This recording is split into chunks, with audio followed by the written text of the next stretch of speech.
Right. But as I said, their terrain is a bit different. There are challenges, some governors, like look at my good friend, Kinodia Mbuga from Nakuru, for example. He has the same ideas that I have as to it, but the environment is very different in terms of county assembly and in terms of the people working around him. So they slow him down. But they're going to catch up, because for me, I don't want Machakos to grow by itself. I want Kenya. I want each part of Kenya to grow, because that is how you elevate our people from where they are. Because no child decides they want to be born in Siaya, they want to be born in Machakos, they want to be born in Kitale, they want to be born in Meru, they want to be born in Turkana, anywhere. So any child of this country should be able to live a decent life. What Machakos is doing is just starting, so that others can also do the same for the benefit of our people. These things we are doing very fast in the way you are doing them. We're not doing them very fast. We are doing them actually slower than they do them in the international market. So it's only that in Kenya, we're used to lethargy and doing things very slowly. How do you make sure that there is no, like I said, there is no corruption? What we do is we tighten the system. We realize that when you do things faster, actually, monies are not lost. It is when things are done slowly, where deals have to be done over a period, where things are extended so that you have to pay this to get this. That's when corruption comes in. When things are being done chap-chap, as you're saying, it is Machakos chap-chap. You look, this is the amount of money that has been set, this is the market value, because you look at the market value. If a cup is 10 shillings, and you're saying the reserve price is an extra shilling, 11 shillings, you've eliminated corruption. So watu wanataka kuiba watakuwa naiba hiyo shilingi moja, wanajaribu kuiba, wanashindwa. So you even cut down the margins of corruption. But let's say this, of great importance. Yes. Other things that you can say in this whole, systematic movement, that you say, I wanted to do this, but I've been unable to do it. Really? It looks like it's a role for you, and everybody's agreeing with you. I wish. And the dreams I have and the things I want to do, I'm only doing 20%. Because systems bog us down. There are many things. For example, I wanted to buy my own, or county rather, wanted to buy graders and excavators, and we've had to retender more than twice. Because every time you do tendering, you find corruption has come in, deals have been cut, I have to say no. In terms of plans, it's very frustrating. In terms of plans, because it means that people are still suffering on the ground, whereas I should have been delivering 4 months ago. But up to today, I'm still having to retender again because of some of those challenges that have been there. But I'm saying is that it's a shift. We're shifting the way things are done in this country. We are re-engineering development the way it's done. And we hope that we've tried many things for 50 years. Let us try this and see what it's going to work. Of course, Alfred, some of the things you're doing, and you're doing this in an environment of competition, because all these towns are looking for investment. I'm sure Narok wants this, Kajiado, just here you have Thika City, I mean, there's a lot of stuff happening since the opening of Thika Highway. And it's in competition because it's as close to Nairobi as Machakos. Other things that you're saying, look, we would like to do this, but the other guys are doing it, so we have to shelve.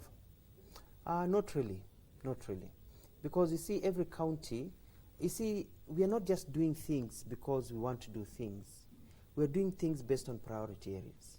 Everything that I am doing in Machakos, as the governor of Machakos with my people, we all sit down in cabinet meetings, and every idea we all ask ourselves, how is this going to benefit the person on the ground first?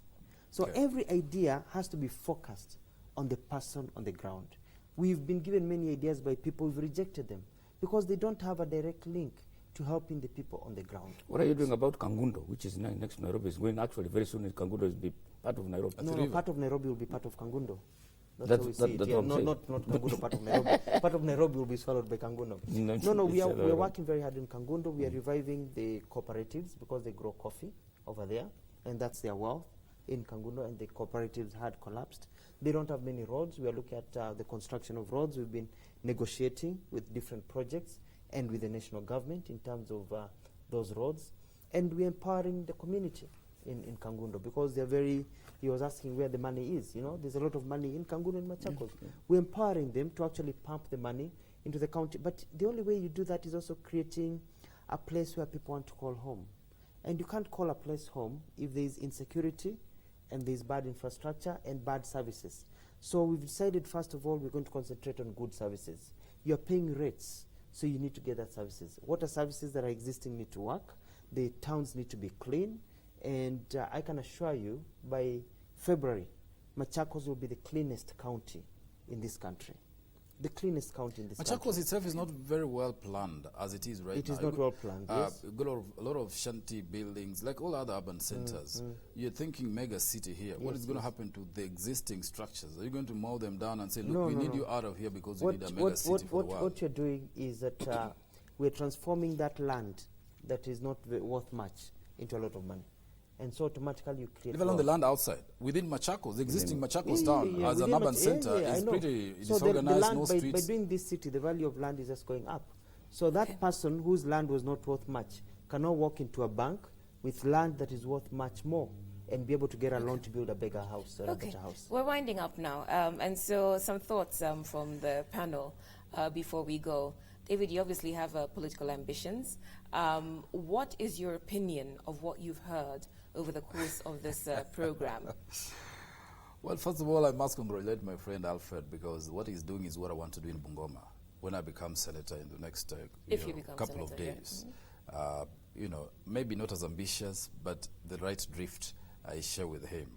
The only problem is that, you know, I have a certain feeling that these plans are rather too grand, and some of them may be difficult to implement because things are created. Whether they're implemented is a different story. And the speed with which they're being done leaves a lot of dust in my face. And I know that Alfred has served in government, and I have a bit of questions about some of the projects he did when he was in government. For example, Uhuru Highway here. You know, he came with kokoto and poured and removed grass, and we all asked, what's wrong with this guy? And Alfred said, no, this is how we're going to do it. But after a short while, the kokoto was replaced by soil, and there was no grass, and that Uhuru Highway between, you know, Nya Stadium and Haile Selassie. I'm actually, so interrupt. You'll answer when you No, I'm so glad you brought that up, because Ambassador Mudhaura came to my office the other day for lunch, and he said, you remember when we tried to fix Uhuru Highway, and Nairobi kona wenyewe wakakataa, because people are not seeing where we're going. It was not just rocks. What you're trying to do is to create a pattern that is manageable. A pattern that is manageable. Yes. With patterns of stone. And what we're introducing is not new. If you've been to Johannesburg, been to Johannesburg, if you've been to Dubai, if you've been to Cape Town, if you've been to streets of Singapore and parts of Australia like in Sydney, what you're trying to introduce was not brand new.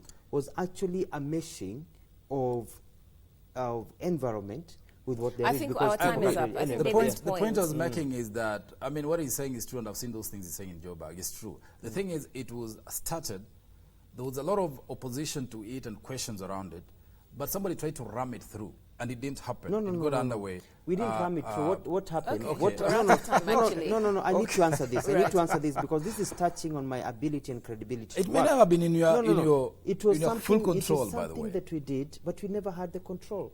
Because as I said, Nairobi na wenyewe. Exactly. You know, the challenge that we have in this country is that people are afraid to see beyond the now. People are afraid to say it can be done.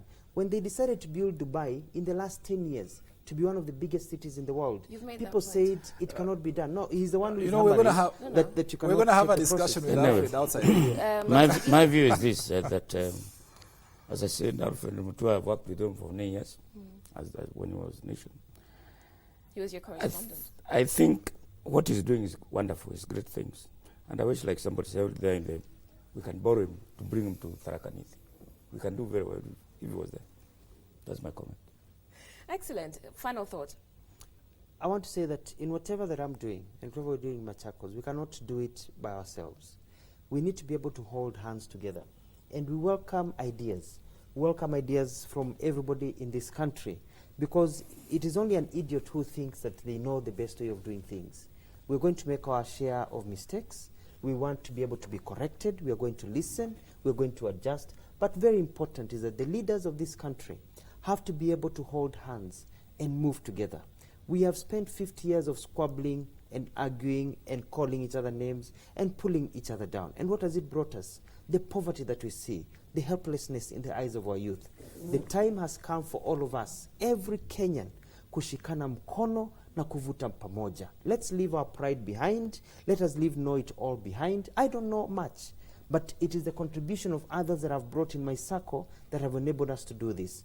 We join hands and we're going to transform this country to be the best country in this continent. Okay, we have to end Cheche there. With thanks to His Excellency, Dr. Alfred Mutua, Governor of Machakos County, and to the panel of Mutegi Njau and David Makali. I'll thank you also for watching, engaging, and sending us your thoughts, your questions, and your comments. My name is Udra Kamimo. I'll see you next week.